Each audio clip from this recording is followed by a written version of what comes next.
एक समय की बात है। एक छोटे से घर में रामलाल अपनी पत्नी के साथ रहते थे। उसका एक बेटा भी था और उसका नाम भोला था। भोला बहुत ही आलसी था। उसे लगता था दुनिया का कोई भी काम बल की बजाय बुद्धि से हम कर सकते हैं और वे सिर्फ भोजन करना और आराम करना इतना ही जानता था। थोड़ी ही देर में वहाँ रामलाल आए और बोले, देखो, यह कैसे आराम से सोया हुआ है। मुझे रातों को नींद नहीं आती है कि जाने भगवान ने इसके भविष्य में क्या लिखा है और यह भविष्य में क्या करेगा। और ये यहाँ चैन से सोया हुआ है, मानो इसे कोई चिंता ही नहीं है। तो रामलाल की पत्नी ने कहा, अरे छोड़िए, अभी यह बच्चा है और हमारी एक ही तो संतान है। धीरे धीरे यह सब कुछ सीख जाएगा और यह जिम्मेदार भी बन जाएगा।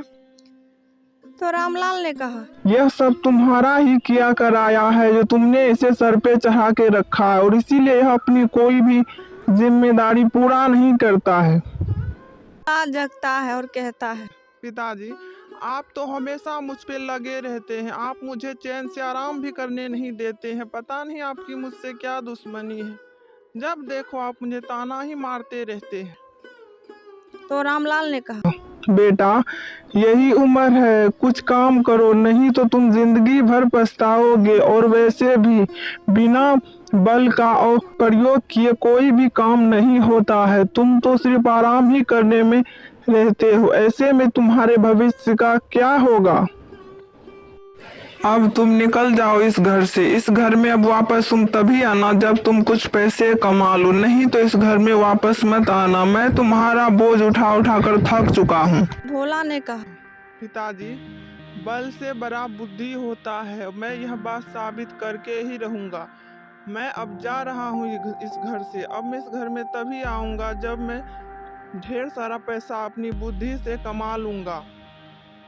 ऐसा कहकर भोला गुस्सा से अपना घर खाली हाथ ही छोड़ देता है। वह गांव से बाहर जाने लगता है। वह जंगल में पहुंच जाता है। सोचने लगता है कि मेरे पास तो पैसे भी नहीं है, अब मैं क्या करूं। उसी जंगल में एक उसे अनोखा सा घास का पौधा दिखाई देता है। भोला उस पौधे को तोड़ लेता है। कहता है, अब लगता है मुझे अपनी बुद्धि का प्रयोग करना ही पड़ेगा। ऐसा कहकर वह मन में कुछ सोचकर सीधे पड़ोस के ही एक राजा के महल में जा पहुंचता है। तभी राजा के मंत्री ने कहा, अरे नौजवान, कौन हो तुम? तुम्हें तो इस राज्य में मैंने पहले कभी नहीं देखा है। कहाँ से आए हो और हम तुम्हारी क्या मदद कर सकते हैं, बताओ। तो भोला ने कहा, महाराज, मैं बचपन से ही बहुत बड़े पहुँचे साधु के साथ हिमालय पर रह रहा था। मुझे उन्होंने बहुत ही अच्छे विद्या सिखाई है और उन्होंने मुझे आशीर्वाद के रूप में यह एक घास दिया है। यह कोई घास की पत्ती नहीं है, बल्कि यह एक चमत्कारी घास की पत्ती है।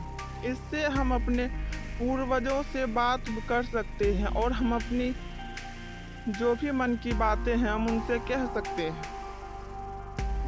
उसकी बात सुनकर मंत्री ने कहा, अगर ऐसी बात है तो तुम पहले मुझ पर प्रयोग करो, क्योंकि मैं अपनी माँ का मरा हुआ मुंह नहीं देख पाया था। मैं किसी काम से राज्य से बाहर गया था और मैं अपनी माँ से माफी मांगना चाहता हूँ।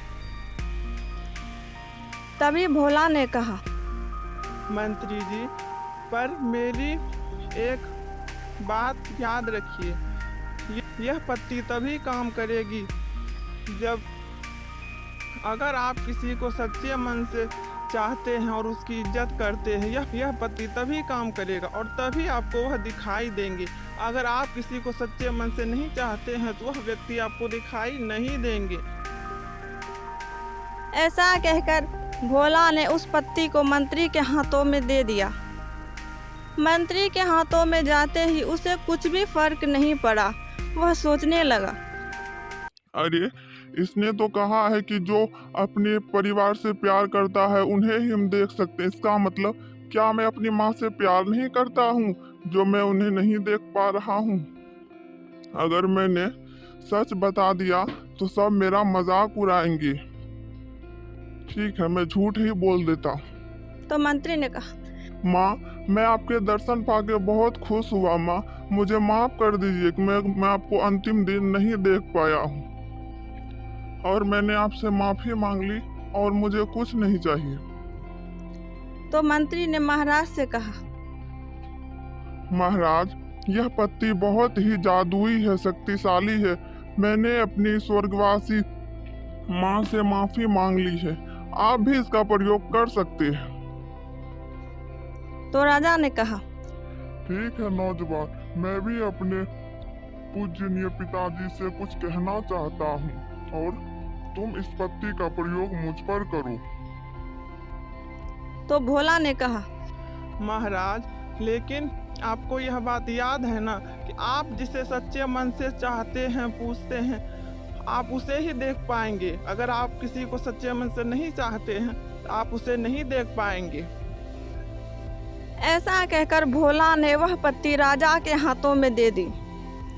राजा के हाथों में जाते ही राजा चारों तरफ देखने लगे, लेकिन उसे कुछ भी नजर नहीं आया। राजा सोचने लगे, अरे, मुझे तो कुछ भी दिखाई नहीं दे रहा है, अब मैं क्या करूं?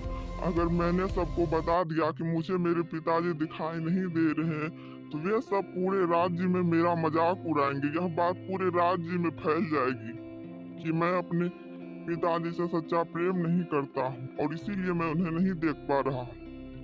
अब मैं क्या करूं? थोड़ी देर सोचने के बाद राजा ने झूठ मूठ का नाटक किया और कहा, पिताजी, मैं आपको देखकर बहुत खुश हूँ। पिताजी, आप मुझे आशीर्वाद दीजिए कि मैं आप ही के नक्श कदम पे चलता रहूं और यह राज्य की जिम्मेदारी पूरी निष्ठा से निभाऊं। मैं आपको देखकर आज बहुत ही खुश हुआ। राजा ने भोला से कहा, मैं आज बहुत खुश हूँ। तुमने मेरी बरसों पुरानी इच्छा पूरी कर दी। मैं तुमसे बहुत खुश हुआ, और मेरी तरफ से ये रहा तुम्हारे लिए 100 स्वर्ण मोहराएं। यह मेरी तरफ से तुम्हारे लिए एक छोटा सा भेंट है, इसे स्वीकार करो। तो भोला ने कहा, महाराज, आपका बहुत बहुत धन्यवाद। मैं बहुत खुश हूँ महाराज। भोला वह पैसे लेकर घर आते और अपने पिताजी से कहते हैं, पिताजी, मैंने आज साबित कर दिया कि बल से बड़ा बुद्धि होता है। मैंने अपनी बुद्धि से यह भेंट लाई है। मैंने बुद्धि का प्रयोग किया है और ना ही बल का। बुद्धि है तो हम कुछ भी कर सकते हैं बिना बल लगाए। तो रामलाल ने कहा, हाँ बेटा, मैं मान गया हूँ कि बल से बड़ा बुद्धि होता है, लेकिन अपनी बुद्धि का हमेशा ही सही प्रयोग करना, नहीं तो बुद्धि विनाश का भी कारण बन जाता है।